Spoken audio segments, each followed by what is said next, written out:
Well, hi guys. Here we are in the last week, week 5 of the class. I hope you've enjoyed it. I hope you've gotten some things out of it that set you down a path in your future.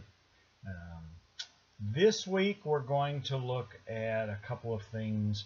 We're going to look about driving business using data.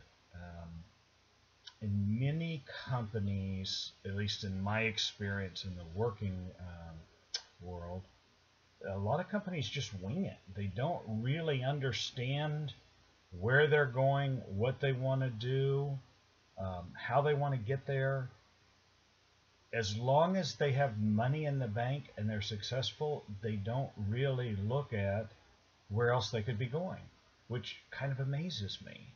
I'm continually um, surprised by companies that just don't have a clue as to what their real customer base is, what their real product is, what their real mission is.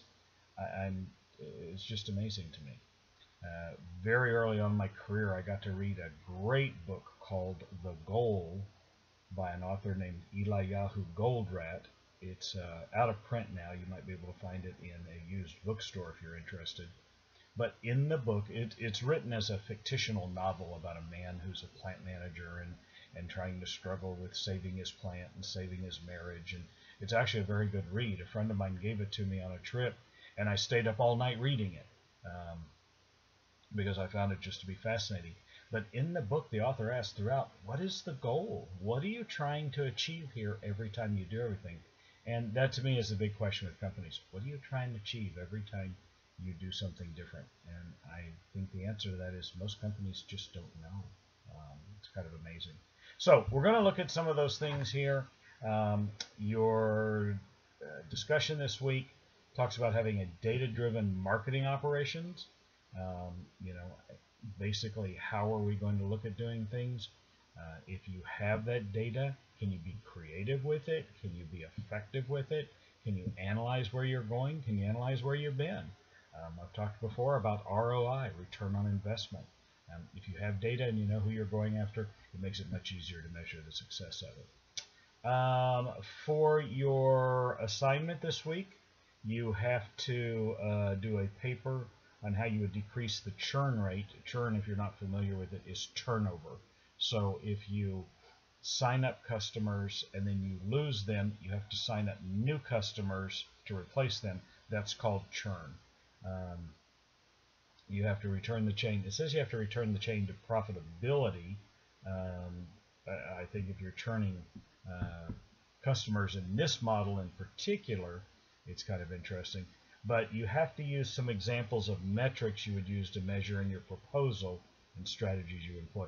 That's going to come directly out of your reading for this week. If you look at the reading, you'll see where he talks about 10 metrics. And then for your homework, you're doing a large widget company, Acme. A widget is a fictional product that marketing and textbook authors have used for years. You're going to implement a data-driven marketing communications program, and you're going to talk about why this is important, and you're going to address 4 of the 5 obstacles in the reading, and how do you overcome them. This is very critical. Inertia in physics is a body at rest tends to stay at rest unless acted upon by an outside force. Well, with companies, it's the same thing. Companies have to be shocked into action. They have to look at the bottom line this month and go, oh my God, we're going bankrupt. We just lost our single biggest account. Some friends of mine in the industry that do what I do as a multi-line rep just lost their biggest supplier, which was 60% of their income. How do you wind up replacing that? That's what that outside force is to get you out of inertia and make you overcome that. So look at the 5 points that they make in the chapter, pick any 4 of them, and talk about how you would overcome those obstacles. So, on a personal note, it's been great working with you. I've had many of you in other classes before. I've enjoyed your writing. I've enjoyed seeing you grow and change a little bit in these classes. I've pushed you a little bit to do some additional work, do things like APA and research, and I hope it will pay off for you in your career, both at Charter and in your professional business career. being able to do things a little more professionally, a little nicer, a little neater, improve your writing a little bit, and put yourself out there so that you can improve and more importantly, achieve your goals that you want to achieve out there. So good luck with your career, and good luck with the rest of your time at Charter. Thanks, y'all.